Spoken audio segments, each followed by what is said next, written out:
Dragi gledatelji, dobra večer i dobrodošli u treći element. Večeras govorimo o znanstvenoj politici. Treba li svaka zemlja, pa onda i Hrvatska, imati neke svoje znanstvenike i koliko novca treba izdvajati za njihova istraživanja? Kako organizirati sustav visokog obrazovanja, pa i znanosti, da bude na korist društvu i kako se uopće mjeri ta korist? To su neka od pitanja na koje ćemo potražiti odgovor u večerašnjoj emisiji. Večerašnja emisija će biti nešto drugačija, jer imamo samo jednog gosta, točnije gošću, a imamo i samo jednog voditelja. Zašto je tomu tako? Vidjet ćete za nekoliko trenutaka.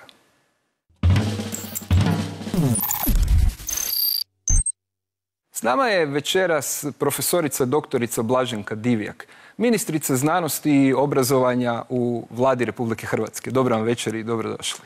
Hvala lijepa, dobro večer i vama, odnosno tebi, Saša, i svim gledateljicama i gledateljima. Mislim, nešto poznajemo od prije nekoliko godina, ovako osobno, pa možda će biti malo neobično govoriti vi, pa možda ako je tebi u redu, možemo preći. Ja mislim da to odlično, da. Ok, onda da krenemo možda kad smo već ovako personalni više. Možda da krenemo s pitanjem koje se tiče naše emisije. Gdje nam je Marko? Stvarno, gdje je Marko?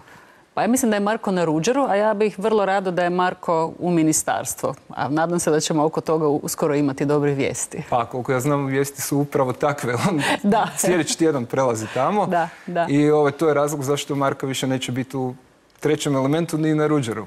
Pa dobro, ja ga sad pokušavam zamijeniti barem u ovoj emisiji, a nakon toga Marko isto može sjesti na ovo mjesto i dati zapravo intervju Saši. Biće zanimljivo. Dobro, možda da nastavimo s našim ovim. Snimili smo nekoliko kolega iz Sabora koji su nam dali neke informacije. Kad govorimo o znanosti nama koji se bavimo, njome nekako je prirodno da je ona, intuitivno nam je da je ona važna, potrebna, da je korisna za društvo. Međutim, zaista je pitanje zašto je znanost korisna za društvo i kako napraviti zakonsku regulativu koja će nekako povećati tu korist ako je ikako moguće. Zbog toga smo razgovarali sa članovima Saborskog odbora za obrazovanje, znanost i kulturu koji su nam dali neka svoja razmišljenja. Znanost bi, kaže dr. Tomislav Sokol, trebala imati 3 temeljna cilja. Prvi je pomaganje tehnološkog razvoja radi gospodarskog rasta. No osim na primijenjena, naglasak treba staviti i na temeljna istraživanja, koja bi država trebala financirati jer su podloga za sve ostalo. Također ističe važnost društveno-humanističkih znanosti i takozvane politike utemeljene na dokazima. Primjer, evo, jedan kratak primjer, reforma lokalne samouprave. Jako se puno govori o tome kako je potrebno smanjiti broj županija, općina i gradova, ali ako pogledate koliko je znanstvenih istraživanja napravljeno, što bi se time dobilo, na koji način, ekonomski, pravno i tako dalje, toga je zapravo jako malo. Puno se toga izvlači, što bismo rekli, iz prsta, a ne bazira se na nekakvim činjenicama i istraživanjima. I to mislim da je itekako bitno. I treći aspekt koji bih istaknuo se tiče onoga što se često zove nacionalnim identitetom. Znači ono što je nama, znači neke stvari, znači hrvatski jezik, povijest su bitne za stvaranje i definiranje toga što zovemo nacionalnim identitetom, ali isto tako bitno da ono bude zasnovano na činjenicama. Bojan Glavašević pak smatra, kada je riječ o odnosu znanosti i javnosti, da bi građanima trebalo približiti što znanost zapravo jest i objasniti odnose znanstvene i nastavne djelatnosti, istraživačkih institucija i fakulteta. Jer građani tu i tamo, mislim da je znanost Hrvatsku percipiraju uglavnom kroz prizmu briljantnih ljudi o kojima tu i tamo čitaju u novinama da su otišli na strana sveučilišta, da su na nekom stranom institutu recimo postigli nekakav veliki uspjeh, recimo kada čitaju o profesoru Soljačiću ili recimo nedavno je Pavel Gregorić dobio angažman na sveučilištu u Göteborgu. Dakle, uglavnom slušaju o tome kako u Hrvatskoj ima briljantnih ljudi koji eto onda odu negdje van. Mislim da iz toga možda na toj razini proizlazi jedno očekivanje da se građani pitaju ok, zašto svi ti briljantni ljudi ne mogu ostati u Hrvatskoj? I bez obzira na to koliko hrvatski građani zapravo znaju o hrvatskom sustavu znanosti, ja bih rekao da to pitanje pogađa u samu srž problema. Upravo je s odljevom mozgova, smatra Bojan Glavašević, povezan loš plasman hrvatskih sveučilišta na svjetskim rang ljestvicama sveučilišta. Uvjeti rada za znanstvenike, kaže, u Hrvatskoj su loši, od iznosa sredstava koja se izdvajaju za znanost do slaganja prioriteta unutar akademske zajednice. Ta dva problema najveća u hrvatskoj znanosti su povezana. Popravljanjem uvjeta rada za znanstvenike i znanstvenice u Hrvatskoj, popravit ćemo između ostaloga i plasman Hrvatske na rang listama globalnim. Dakle, jednostavno moramo napraviti više da oni najbriljantniji mladi ljudi ostanu u Hrvatskoj. I naravno, možda iz mojeg odgovora ovoga ne proizlazi da imam u vidu i ove starije kolegice i kolege, međutim tome nije tako, naravno. Ja sam možda počeo od ove generacijske strane koja mi je bliža, ali zapravo ista stvar vrijedi i za starije znanstvenike. Ima mnogo znanstvenika i znanstvenica sa senioritetom koji su otišli izvan Hrvatske i koji su tamo pronašli neko svoje mjesto. Ja bih osobno zaista volio da Hrvatska postane ono mjesto gdje neko kaže ovdje ja se bavim nekom temom, a najbolje je tu temu proučavati u Hrvatskoj. Obojica naših sugovornika slažu se da je velik problem kadrovska politika, odnosno sustav zapošljavanja i napredovanja koji je vrlo rigidan. Smatraju da bi primjerice trebalo pojednostaviti procedure kod izbora u zvanja. Tomislav Sokol kaže da je problem i u tome što se ne stimulira kvaliteta. Recimo, jedan problem koji bih istaknuo, a to je da je po izmjenama i dopunama Zakona o znanstvenoj djelatnosti i visokom obrazovanju iz 2013. omogućilo da netko bude docent do kraja života. Znači, gdje je ukinuta ona obveza napredovanja. Znam da je jedan od glavnih argumenata u korist toga bio da se stvara onda pritisak i da institucije onda biraju ljude u višo zvanja, taj način stvaraju pritisak da se odobri financiranje, ali mislim da odgovor na to nije to da se zapravo ljude destimulira da napreduju. Mislim da postoje različiti načini kako bi se taj problem mogao riješiti. Dapače, ako pogledate analize broja znanstvenika i ljudi u znanstveno-nastavnim zvanjima koji su u višem zvanju od radnog mjesta za koje su plaćeni, vidjet ćete da je taj broj narastao i nakon tih zakonodavnih promjena iz 2013. Što zapravo znači da taj pritisak i dalje postoji.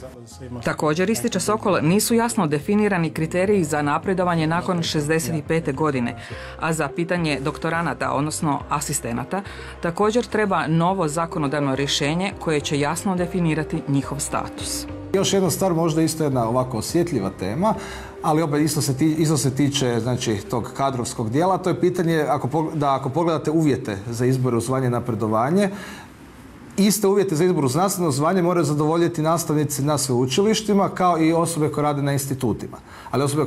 Ali znanstvenici sa instituta nemaju onu nastavnu komponentu koja je onda onaj dodatni dio kada se bira u znanstveno-nastavno zvanje. Tako da tu isto imamo jedan disbalans, a ti ljudi su u istom statusu, s istim koeficijentima i tako dalje. Znači na sveučilištima i institutima.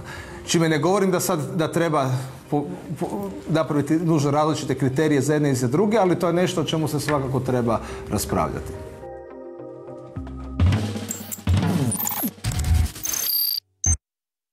Evo, u prilogu smo čuli dosta pitanja o kojima ćemo i teza o kojima ćemo razgovarati cijelu ovu emisiju, ali možda da se vratimo na sam početak.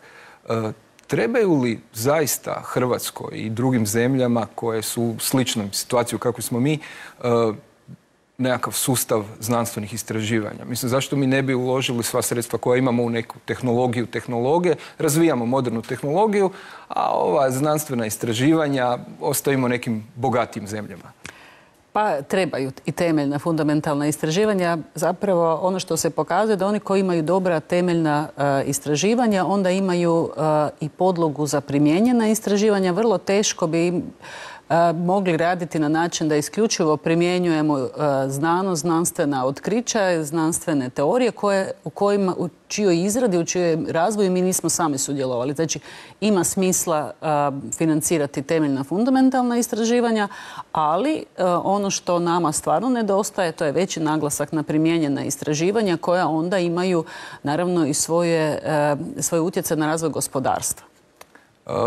Spominjalo se ovdje zakon. Naravno, sve u svakoj državi je nekako regulirano zakonom. Mi imamo neke zakone koji reguliraju znanstveni rad, što znanstvenici moraju sve da bi mogli raditi, mogli napredovati i dobivati plaću za to.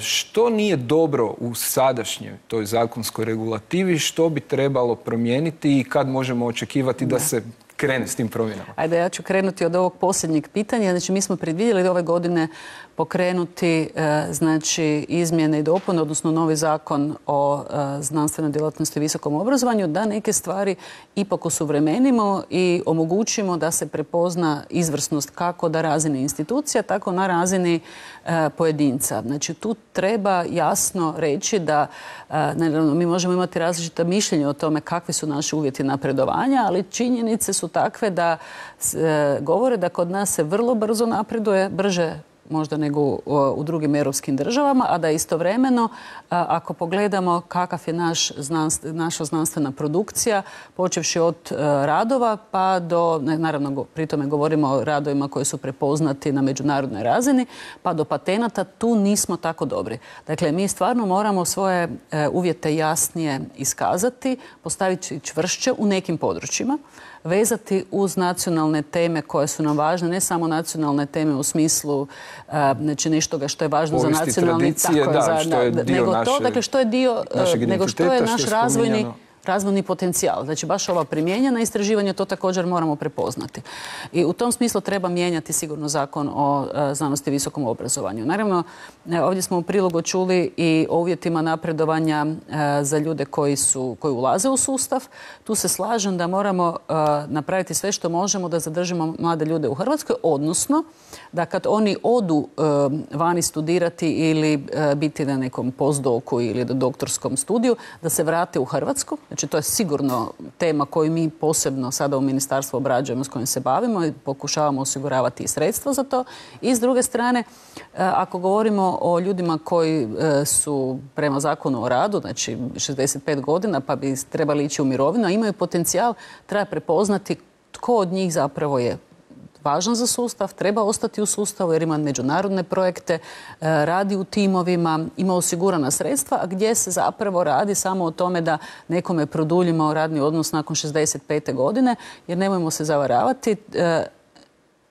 Često puta kad imamo ograničena sredstva treba donijeti odluku je li bolje ostaviti nekoga da radi nakon 65. ili zaposliti 2 mlada čovjeka, 2 docenta. Jer to je otprilike taj odnos u financijama. Možda ljudi ne znaju. Dakle, mislim, docenti imaju zapravo puno manju plaću, puno manje primanja nego što je netko tko izlazi iz sustava. To su drastične razlike. To su drastične razlike, tako da bih ja rekla da zadržavanje nakon 65. godine mora biti izuzetak, a naš trud da čim više kvalitetnih mladih ljudi uđe u sustav mora biti pravilo. Ono što je problem sa, mislim, evo, oboje radimo u tom sustavu, ne, pa znamo neke probleme. Veliki problem je zaista to da ljudi, mislim, kako to napraviti pošteno. Dakle, to nije baš male novac. Nisu to one količine novca koje slušamo u drugim emisijama o nekim drugim ovim granama u politici kad, ne znam, farbaju se tuneli ili ne znam šta, pa to su onako strašni iznosi. Ali ovo nisu mali iznosi. I ljudi zapravo dosta su potaknuti da na neke načine koji možda i nisu baš fair, a nekad nisu baš ni zakoniti, da ostvare neku, ili dobiju projekt, ili zaposle nekoga, ili produžlje nekome nakon 65. godine. Dakle, svi mi znamo u našim sredinama da se takve stvari događaju. Međutim, mi o tome uglavnom ne progovaramo.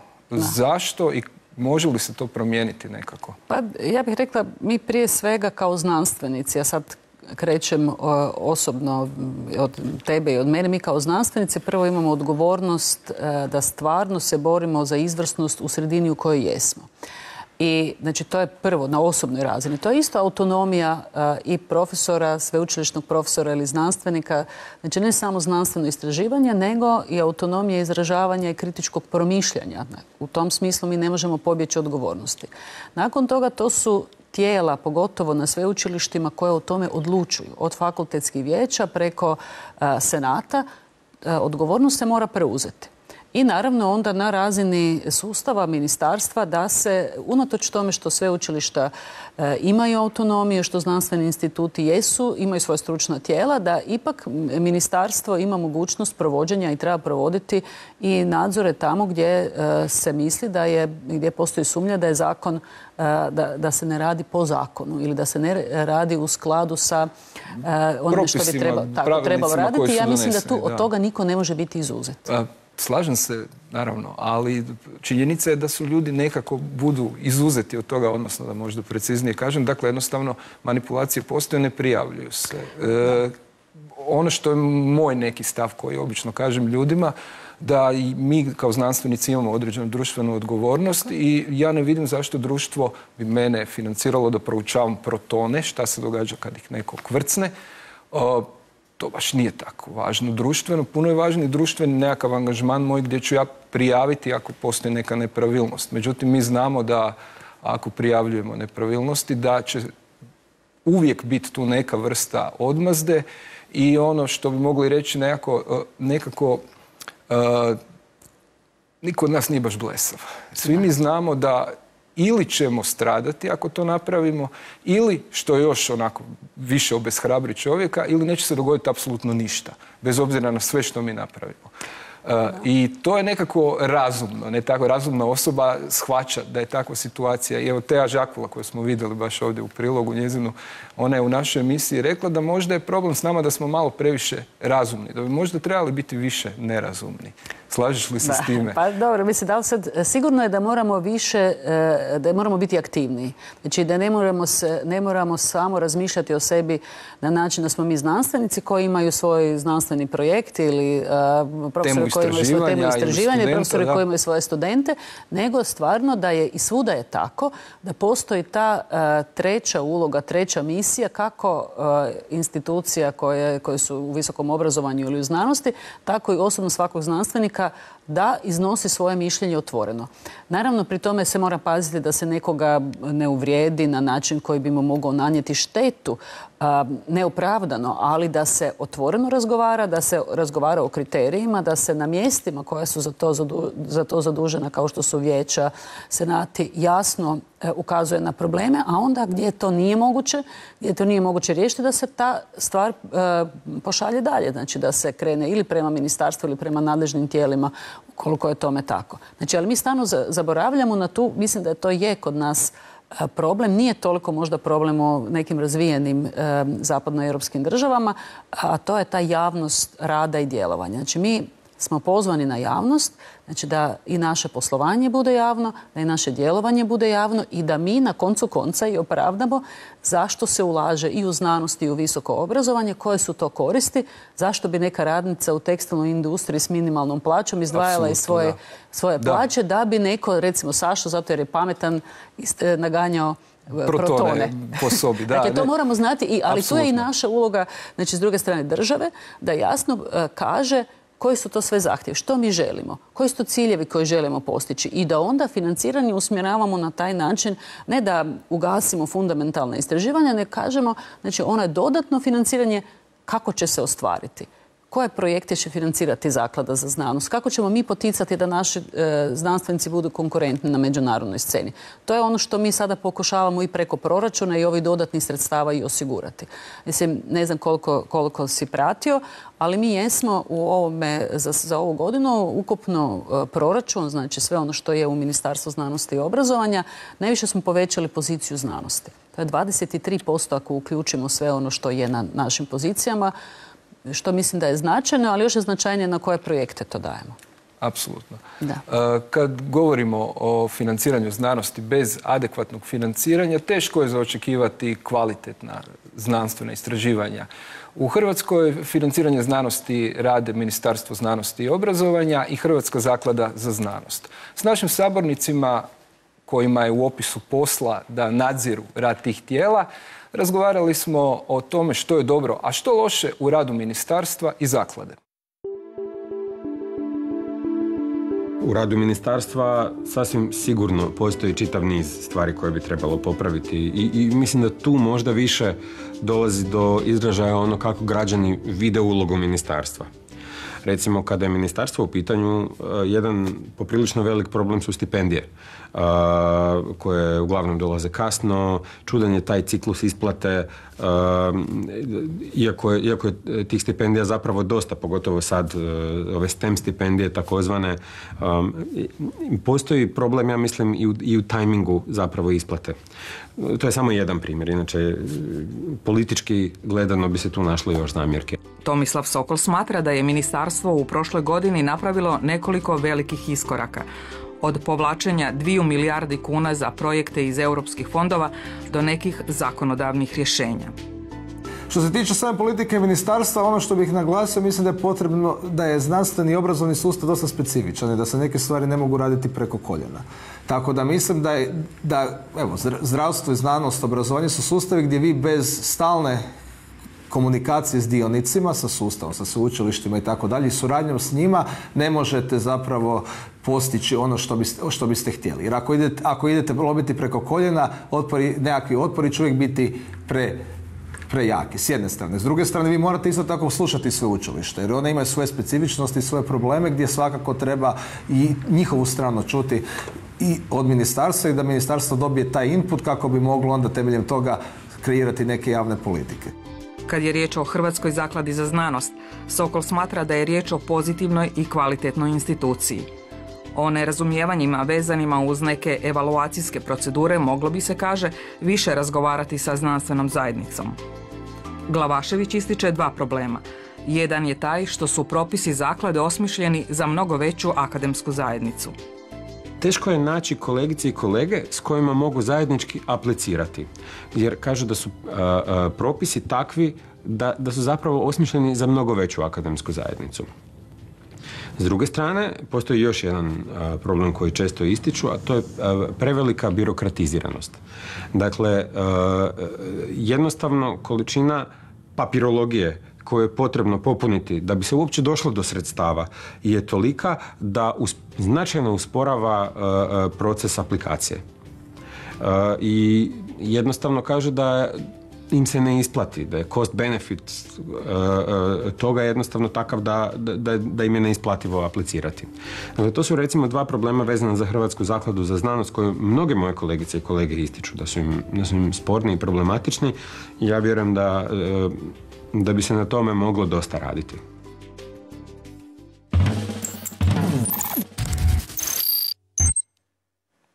Evo, čuli smo neke kritike rada i ministarstva i zaklade.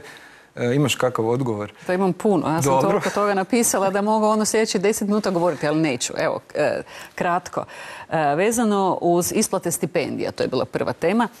Pa mi smo ove godine, odnosno prošle godine, dvostruko više stipendija dodijelili nego godine prije. Mislim da je to odlična poruka, pogotovo jer imamo ovih novih 3400 stipendija u STEM-u. Znaš možda koliko je ranije bilo? Nula. U znači ništa nije bilo. Dakle, u STEM-u je bila 0, a ovdje ovih 10.000 stipendija koje daju za socioekonomske znači stipendije, to je dvostruko više. Znači, tako da smo pokrili gotovo sve potrebe u ovome dijelu. Znači, s ovih 10.000, ovih 3.400 još dajemo sveučilištima novce da podijele stipendije za izvrsnost i još 400 stipendija dijelimo preko zaklade za podizanje učeničkog i studentskog standarda. Znači, to je oko 15.000 stipendija, što ja mislim da je odlična brojka do sada. Što se tiče tajminga, ja mislim da smo odlični bili u tajmingu. Jer gledajte, vi stipendije dodjeljujete na način da kažete svi, recimo za ove STEM stipendije, oni koji su se upisali na studij ili su se upisali u višu godinu. To je uglavnom gotovo krajem 9. početkom 10. Nakon toga možete krenuti s procedurom da se ide prema, znači tome da se ljudi jave za stipendije.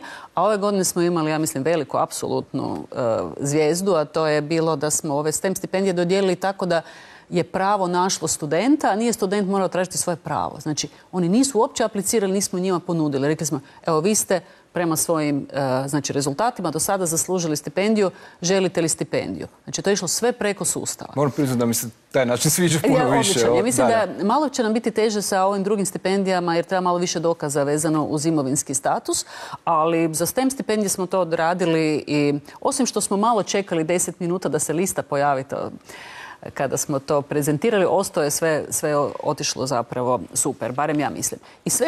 I onda su za ta prva 3 mjeseca isplaćene sve stipendije, znači 10, 11, 12 krajem prošle godine. Mislim da je to odličan tajming. Možda je to nekima promaknulo. Što se tiče dogovora, razgovora, naravno da trebamo imati i sa sveučilištima i sa institutima.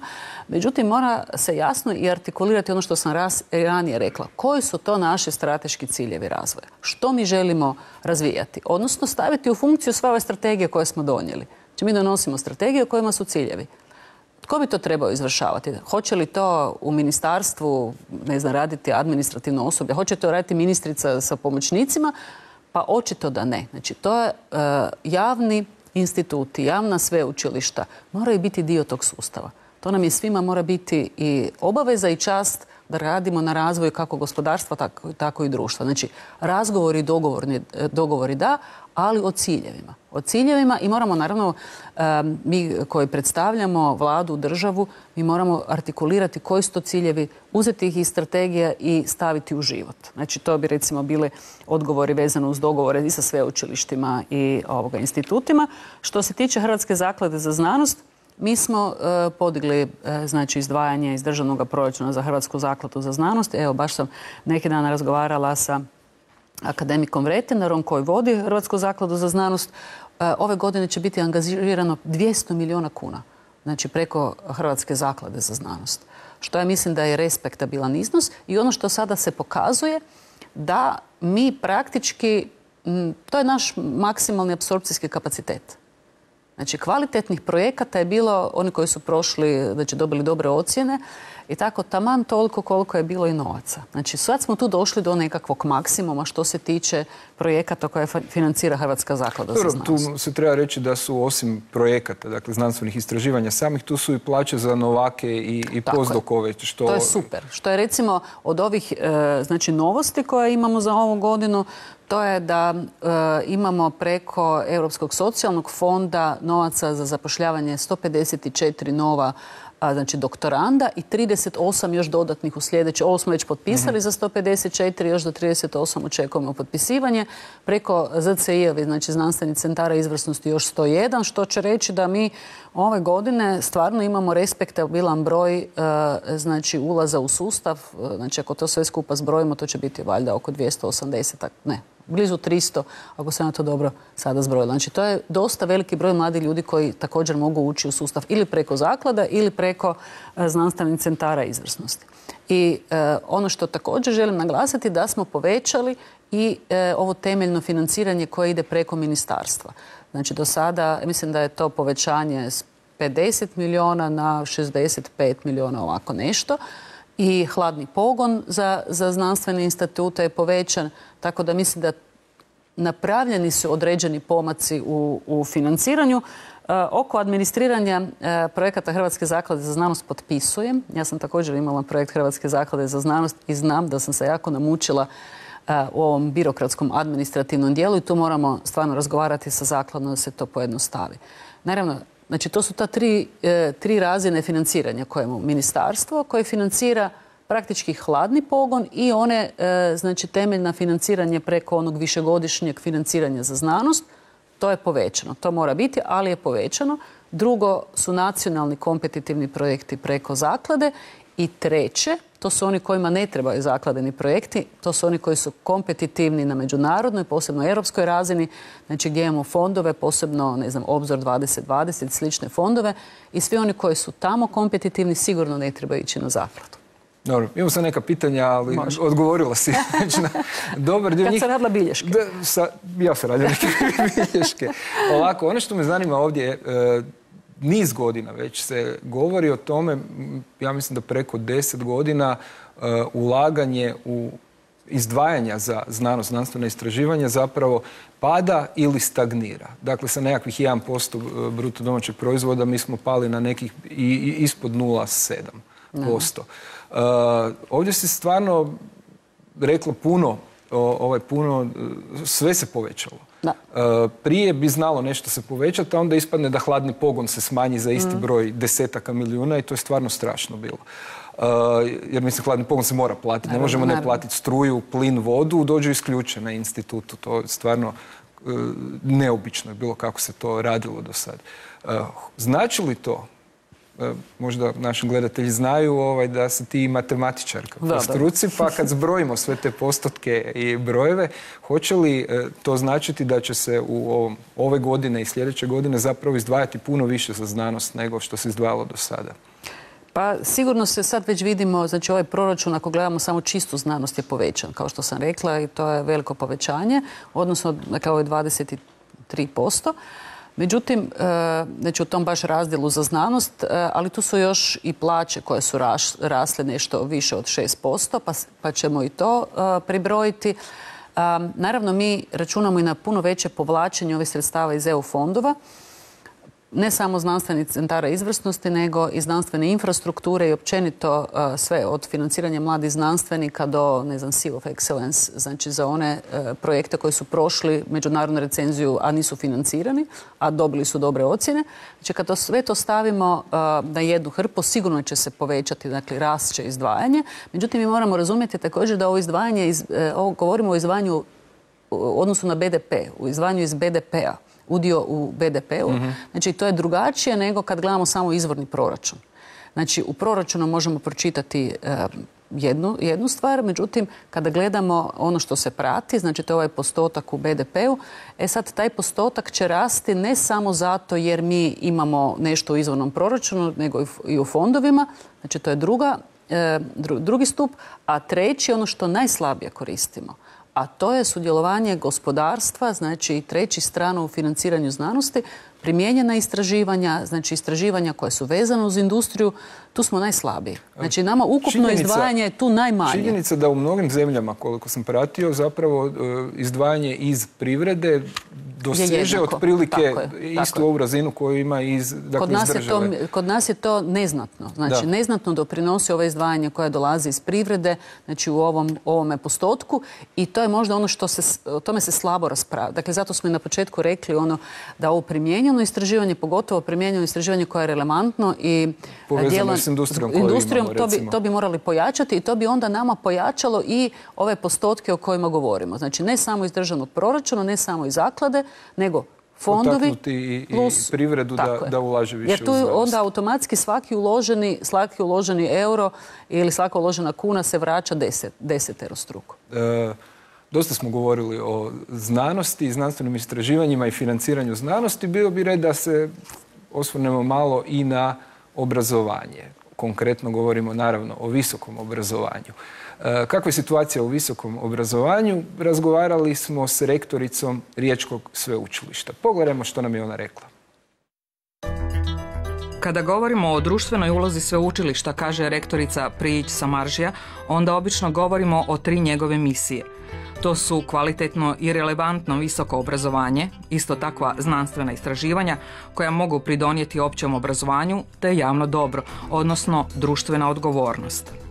Mislim da nova sveučilišta, pogotovo sveučilište u Rijeci, želi biti takozvano sveučilište 3. generacije, znači sveučilište koje je zapravo uklopljeno i uglobljeno, ako tako smijem reći, u lokalnu i nacionalnu zajednicu i koje vidi svoju ulogu i u tome da bude i kritično, ali da zapravo i doprinosi zajednici u svakom segmentu. Znači i od toga kada govorimo o povezivanju sa tržištem rada, kada govorimo o javnim institucijama, kada govorimo o tome biti kritičan, voditi društvo, eto, u svim tim elementima.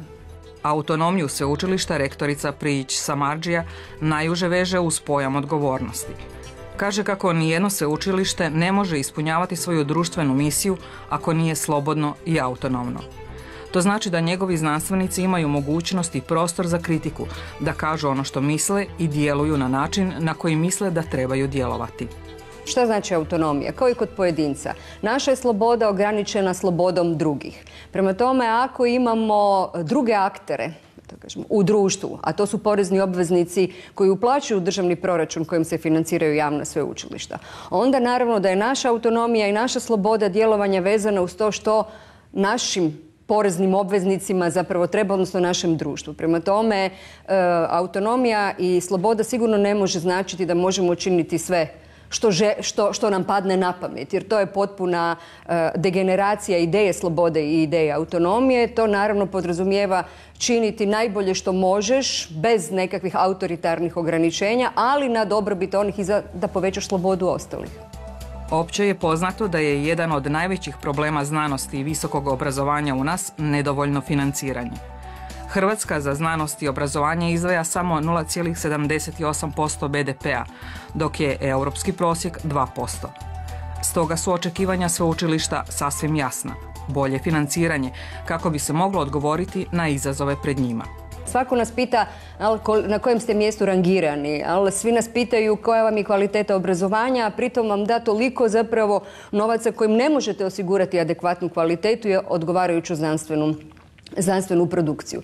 Prema tome, ono što očekujemo da se osvijesti ta ideja da je obrazovanje i znanost uistinu prioritet, da to ne bude samo deklarativno, jer svugdje možemo čuti da je deklarativno, međutim kada se formira budžet, onda smo vidjeli da zapravo stvarnost nije pratila ono što se govorilo. Znači, mi smo, i što se tiče zapošljavanja, i što se tiče financija, zapravo tamo gdje smo bili i prošle godine, nema nikakvih iskoraka, prema tome to znači da mi zapravo nismo u ovom trenutku prioritet i ono što očekujemo naravno razumijevajući situaciju u kojoj se nalazi, da se ipak dade veća potpora, da se razumije da obrazovanje i znanost neće dati rezultate sutra niti preksutra i vjerojatno neće možda ni umiriti neke nezadovoljnike, ali dugoročno nema drugog rješenja za napredak nego znanost i obrazovanje. Na kraju, rektorica Prijić-Samaržija postavila je pitanje ministrici Divjak. Puno se očekuje od obrazovanja, od znanosti i obrazovanja, očekuju se reforme. Europa očekuje da se prilagodimo, znači i po pitanju kvalifikacijskog okvira, internacionalizacija, relevantnosti poučavanja, praktične kompetencije. Puno reformi, znamo da kada govorimo o reformama svako misli da se neko drugi treba reformirati. Nije lako, ali moje pitanje može biti kako misli, koji su to mehanizmi koji misli provoditi reforme, razumijevajući da se zapravo radi o jednom jako teškom poslu.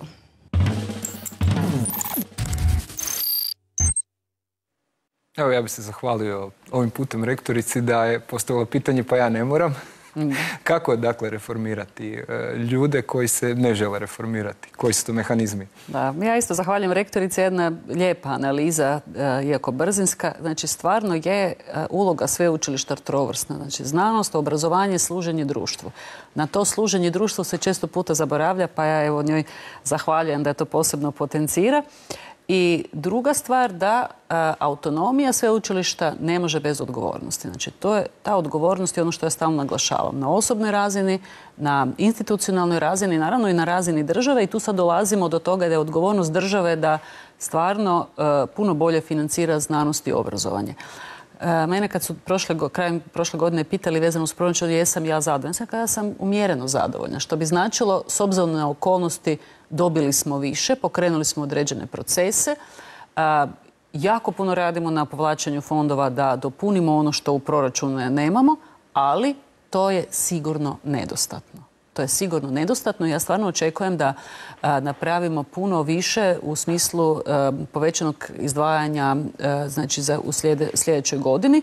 Međutim, ipak u ovoj godini imamo veće plaće u sustavu za više od 6%. Obnovili smo određene, dakle, napredovanja su omogućena također prošle godine. Ove godine će biti nešto u tom smislu, znači povećanje u smislu koeficijenata. Rekli smo 300 mladih ljudi, doktoranata ulazi u sustav. Sve ovo što smo spomenuli ranije, to je nešto što... Sad još idemo na instrumente, je li tako? Dobro. Znači, koji bi to bili instrumenti? Pa ja bih rekla da glavni instrument koje država ima je programski ugovor, gdje mi dogovaramo sa sveučilištima, sa veleučilištima, s institutima kako ćemo i što ćemo financirati, što ćemo pojačano financirati i nama stvarno predstoji taj instrument dogovora oko toga kako ćemo ugovoriti sljedeće trogodišnje razdoblje ove godine. Znači, mi moramo tamo do ljeta imati obrise toga, nakon toga vlada donosi odluku oko subvencija za studente i na jesen moramo ići s novim programskim ugovorom. Dakle, programski ugovor je da vlada daje određena sredstva sveučilištu i onda sveučilište raspolaže s njima na određeni način. I onda da, ali ipak prema dogovorenim ciljevima i da pratimo određene indikatore. Je li bilo do sad nekad da se upozorilo sveučilište da nisu baš... Da, pa bilo je. Ali gledajte, mi sad smo 2 puta imali 2 ciklusa od po 3 godine oko programskih ugovora, od 2012-15, pa 15-18, i sad je taj 3. ciklus. Dosta toga smo naučili iz prethodnih ciklusa. Također ćemo, i već sada smo aplicirali da nam tu u smislu peer learninga i counselinga pomogne Europska komisija, iskustva drugih država, tako da to kvalitetno ugovorimo i imamo naravno nešto povećanje sredstava u tome dijelu. Zanimat će me pratiti kako se to odvija dalje. I još imamo možda 3 nova programa koja su vezana uz ono što je pitala rektorica, znači to je razvoj hrvatskog kvalifikacijskog okvira, internacionalizacija, stručna praksa, mislim da 250-300 milijuna kuna u fondovima koje ćemo isto otvoriti ove godine. To su instrumenti. To su važne stvari. Dobro je da se to spomene našim gledateljima, naročito ovima koji su na sveučilištima. Spomenuli smo na početku emisije da se mi poznajemo od ranije. Zapravo smo se upoznali na tribini koja je govorila o stanju na Zagrebačkom sveučilištu. Ti si bila prorektorica na Zagrebačkom sveučilištu prije nekih 4-5 godina, čini mi se. I nakon toga si dobila najviše glasova od Senata u prvom krugu za rektoricu. Međutim, dogodilo se nešto drugo u drugom krugu.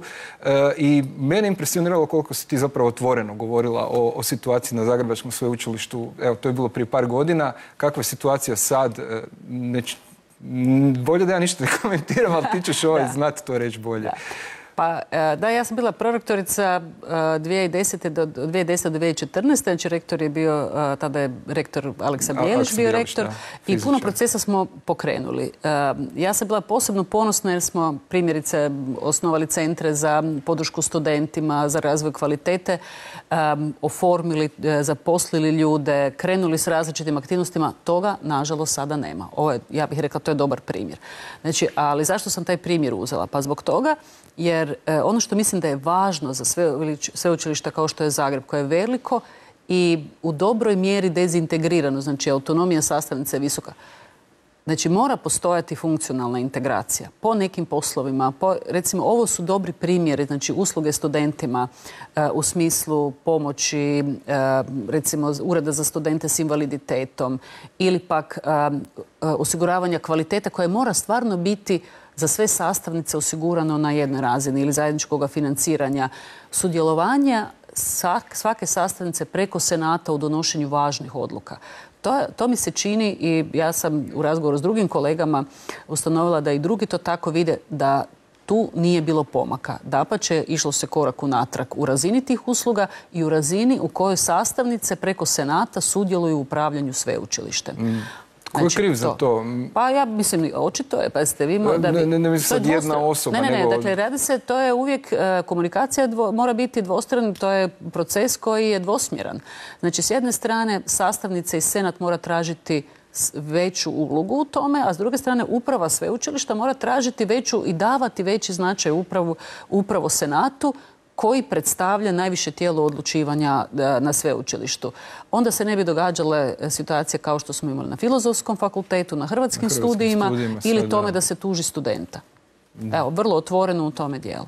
Apsolutno, da. Hvala ti puno na gostovanju u ovoj emisiji i stvarno ti najiskrenije želim puno uspjeha u ovim stvarima koje si pokrenula. Meni se čini stvarno da bi one mogle biti korisne za naš sustav znanosti i visokog obrazovanja. A mi sljedeći put govorimo o jednoj psihotemi, mračnoj temi. Govorimo o mračnoj trijadi. To je kombinacija 3 poremećaja ličnosti koja su zanimljiva zato što jedan od njih je narcizam, drugi je makijavelizam, a treći je psihopatija. Siguran sam da će vam biti interesantno pogledati ovu temu. Osim mene u emisiji će biti i novi voditelj, točnije voditeljica, a imat ćemo i 3 gosta, dakle imat ćemo pun studio. Dotad pratite nas na multimedijalnoj platformi Hrvatske radiotelevizije HRT i HR, na našem YouTube kanalu i naravno na našem Facebooku. To je to. Vidimo se za tjedan dana.